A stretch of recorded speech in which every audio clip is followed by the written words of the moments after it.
Hello. कभी सोचा है कि हमारे शरीर को एकदम सही तरीके से चलाने वाले ये छोटे छोटे सुपर हीरोज कौन हैं? हाँ, बिल्कुल सही, विटामिन्स। तो आज हम यही समझने वाले हैं कि आखिर ये हमारे लिए इतने ज़रूरी क्यों हैं, और जब ये सुपर हीरोज कम हो जाते हैं तो फिर क्या क्या गड़बड़ हो सकती है।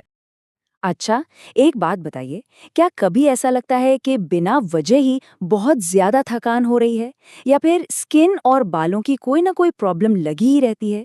तो हो सकता है इसका जवाब किसी महंगी क्रीम या दवाई में नहीं, बल्कि सीधे सीधे हमारी खाने की प्लेट में ही हो। और ये जो चार्ट है ना, यही है आज का हमारा गाइड। ये हमें बिल्कुल साफ साफ दिखाएगा कि कौन से विटामिन की कमी से शरीर पर क्या असर पड़ सकता है। तो चलिए जरा इसमें और गहराई से उतरते हैं। तो देखिए, हम बस इस लिस्ट को ऊपर से नीचे तक पढ़ने नहीं वाले हैं। नहीं नहीं, इसके बजाय हम क्या करेंगे, हम इन विटामिन्स को कुछ ग्रुप्स में बांट लेंगे, ताकि ये समझना आसान हो जाए कि ये हमारी एनर्जी, हमारी स्किन और हमारी हड्डियों पर कैसे असर डालते हैं। तो चलिए सबसे पहले बात करते हैं उन विटामिन्स की जो हमें रोज की भागदौड़ के लिए एनर्जी देते हैं और हमारे खून को हेल्दी रखते हैं। मतलब ये एक तरह से हमारे शरीर के लिए फ्यूल का काम करते हैं, है ना? यहाँ देखिए, विटामिन B1 की कमी से बेरी जैसी सीरियस बीमारी हो सकती है, जो सीधा हमारे नर्वस सिस्टम पर अटैक करती है। और एक चीज जो बहुत इंटरेस्टिंग है वो ये कि विटामिन B6, B11 और C, इन तीनों में से किसी की भी कमी हो, नतीजा एक ही हो सकता है, एनीमिया, यानी शरीर में खून की कमी। तो मतलब साफ है, अनीमिया जैसी बड़ी प्रॉब्लम किसी एक विटामिन की कमी से नहीं होती। इससे ये पता चलता है कि हमारा शरीर कितना कॉम्प्लेक्स है ना? इसे ठीक से काम करने के लिए अलग अलग न्यूट्रिएंट्स का एक परफेक्ट बैलेंस चाहिए होता है। चलिए अब उन विटामिन्स पर आते हैं जिनका असर हमें सीधा आईने में दिखता है। जी हाँ, हमारी स्किन, हमारे बाल और हमारी आंखों की हेल्थ, सब कुछ इन्हीं पर टिका है।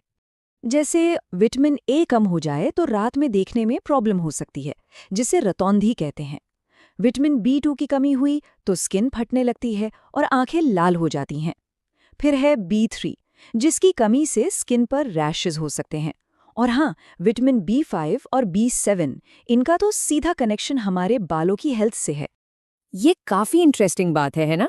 कि अगर बाल झड़ रहे हैं या वक्त से पहले सफेद हो रहे हैं, तो ये जरूरी नहीं कि सिर्फ उम्र का असर हो। ये विटामिन B5 या B7 की कमी का एक बड़ा सिग्नल भी हो सकता है। मतलब हमारा शरीर बाहर से ही हमें अंदर की गड़बड़ी के बारे में इशारे देने लगता है। ओके, तो अब आते हैं हमारे आखिरी ग्रुप पर। ये वो विटामिन्स हैं जो हमारे शरीर के पूरे स्ट्रक्चर, यानी हमारी हड्डियों और दूसरे बहुत ही जरूरी फंक्शंस के लिए जिम्मेदार हैं।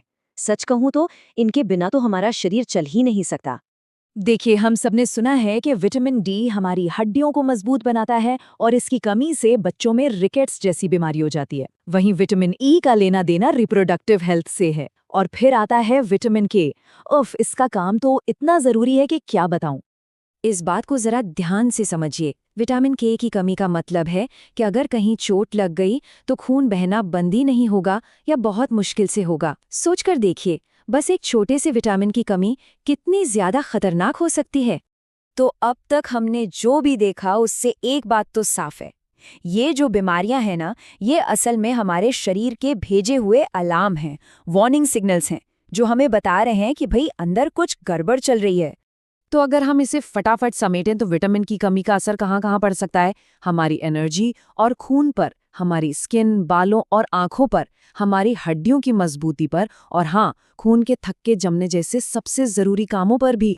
तो अगली बार जब भी बेवजह थकान लगे या कोई और दिक्कत महसूस हो, तो बस एक पल के लिए रुक कर सोचिएगा। हो सकता है शरीर कुछ बताने की कोशिश कर रहा हो। सवाल ये है कि हमारा शरीर हमें क्या संकेत दे रहा है? इस सवाल पर सोचना तो बनता है।